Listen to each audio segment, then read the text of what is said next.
Haggling for the best price of your new car in the market? Well, now you don't need to worry. EcoDrive.com is the only platform which provides you with the best price guarantee and also with the fastest delivery of your new car in your city. They provide you with the best price guarantee in the market along with a rupees 10,000 additional discount if you match their pricing. Visit EcoDrive.com today if you're planning to purchase any new car.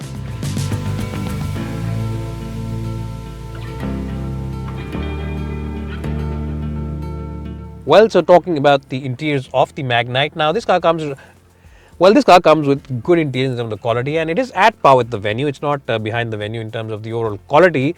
Where it is behind though is in terms of features. This car just doesn't have that same kind of features that the Venue has. Now this car doesn't have an air purifier, it doesn't have a sunroof, and of course some other features are also missing. And the gauges also, I don't really like them too much because they look very busy, and even though they're digital, they just don't have that ease of reading them like the Venue do. So it is something which is missing. The seat comfort though is quite good. Overall ambience is good, and overall the places to keep your odds and ends is very similar. Couple of beverage holders here, big tray over here, and of course large enough door bins. So who wins the battle of the front seats? Well, even though it is a nice and comfortable car and the plastic quality is quite good, I reckon that the Venue clearly has the advantage over the Magnite in terms of the features, in terms of the feel, in terms of the ambience. Definitely that car feels half a step above the Nissan Magnite.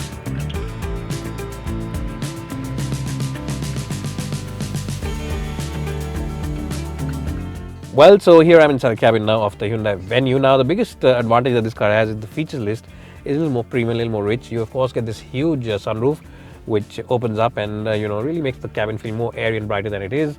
The quality also is better compared to the Magnite. The steering wheel is nicer to grip, the top of the dashboard, top of the door panel over here, everything has a nice and positive feel about itself. The cabin in itself is a nice and happy place to be because the design is very feel good about itself, and the dials also are not digital. Unlike the cartoony dials on the Magnite, this one gets analog dials which look definitely better than the one on that car. In terms of the other features, you of course get wireless charging for your mobile phone, USBs for charging your devices, automatic cruise control. In terms of the feature list, you of course get wireless charging for your mobile phone, automatic headlamps, automatic climate control, cruise control, and you also get a nice touchscreen to use which comes with Apple's CarPlay and Auto. It also is a function which is available there, but this one is easier to use, and it also has the Blue Link app which makes it a connected car. And in terms of storage places, it's a nice car to be in. Huge door bins. There's a big tray over here right above the glove box. The glove box isn't as big as the one on the Magnite. It's decent in isolation but smaller than that car, but you can of course open up the armrest and keep a lot of stuff over here. The armrest on the Magnite is only there for show, it doesn't open up. So in terms of utility places also, it is a better car. And of course one more feature inside this car is the air purifier, which the Magnite does not get. So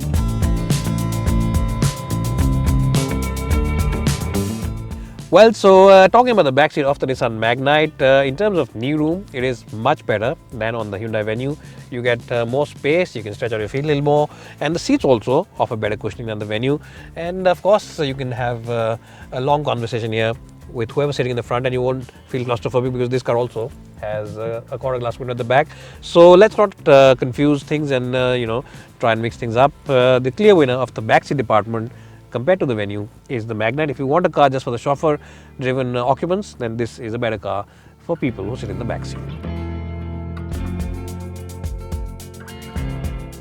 Well, so I'm in the back seat now of the Hyundai Venue, and in terms of the overall space over here, as you can see, knee room is quite decent. It's quite sufficient actually for someone who's my height, which is 5'10" for reference, and the front seat has been adjusted for someone who is 5'10". So if your chauffeur is 5'10", 5'11", 5'9", you should be quite okay in these seats. But if you are of course having a chauffeur who's about 6 or 6'1", and you're also about that height, then you might struggle for knee room.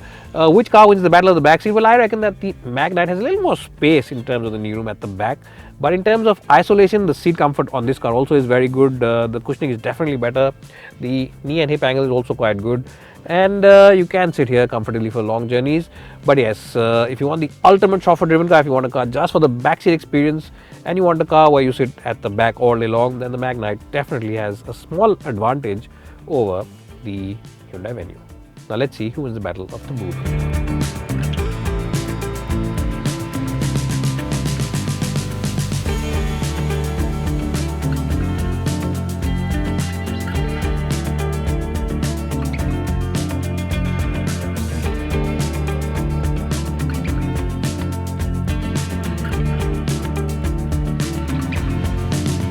Well, so here I'm driving the Nissan Magnite now. Now remember, this car comes only with one engine option, and that's of course a 1-liter engine, and it comes with natural aspiration, and it also comes with turbocharging. And the turbocharged unit is the one to go for if you call yourself a keen driver, because the 1-liter regular version is a little underpowered, feels a little underpowered. Why this car really does impress you is in the ride comfort. This car will simply soak in all those bumps, all those potholes, all the badly passengers without any fuss whatsoever, and definitely it's ahead of the Venue in terms of the ride balance. No matter what speed you're doing, the ride is definitely more comfortable. The only negative is that the steering wheel is overtly light, and it's not as feelsome or as communicative as the steering wheel on that car. So that's something which you'll truly miss on this car. What you'll also appreciate about this car is the visibility, because the visibility really is very good all across. Rear mirrors are big, this mirror here is big, and you get excellent visibility even from the back.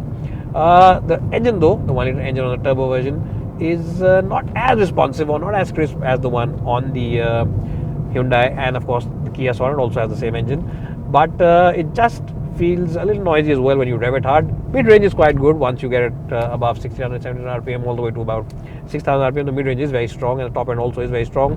But yes, as I just said, it tends to become a little noisy when you rev it. So in that department also, the Venue has the clear advantage, and even the Sonet has the advantage because that car also has the same engine. So overall, what I'm trying to say is, let's cut through the chase.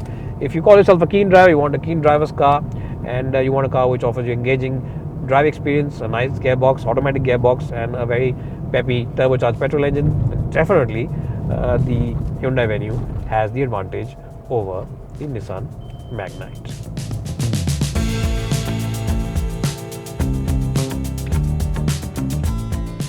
And really, it's the 1-liter turbocharged engine which we have to compare today, because even that car only has a 1-liter turbocharged engine that we drove.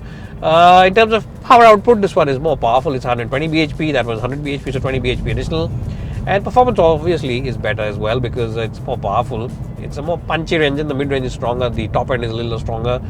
And what you'll also like about this car is the fact that the refinement from the engine is better. It's a more silky engine, so when you rev it hard, it doesn't stutter, or it doesn't, not want to be revved hard. It really enjoys being revved hard and goes all the way up to its tread line of about 6,500 RPM. So that's also something which makes it quite enjoyable to drive. And what also makes it enjoyable to drive is the gearbox option that you get. You of course can choose a 7-speed automatic dual clutch gearbox. You can also choose a manual gearbox, and there's also a high empty gearbox, which means that you get manual but no clutch. So in all those areas, this car has better options. Now talking about the manual gearbox, this one is of course a nice unit to operate. It's got slick throws, very efficient throws, and it's a 6-speed unit, which gives it the advantage again because flexibility of the engine is enhanced on the highway, and that also aids the refinement levels inside the cabin and also aids the overall noise isolation. And the engine also, as I said, is less buzzy than the engine on the Magnite, because once you rev the engine on the Magnite, that one creates a lot of buzziness inside the cabin. This one doesn't. It feels and sounds a lot less noisy inside the cabin. So in that sense also, it is a better engine and a better car. In terms of ride and handling overall, well, none of these cars can truly be called the ultimate driver's car, and the steering wheel on both these cars are very light and overtly light rather. But the Venue is slightly better because there's no vagueness in the steering wheel. It doesn't feel vague, especially in the center position, unlike that car. And it's got a little more weight in it than the Magnite does, so that also gives it slightly better controls. It's not really the ultimate SUV for drivers. As I said, both of them, none of them are really when you compare both of them. But to be honest, a lot of buyers in this segment don't buy their cars to be, the race cars or SUV cars for the track, but for cars which are comfortable and hassle-free. In that sense, it's a good car.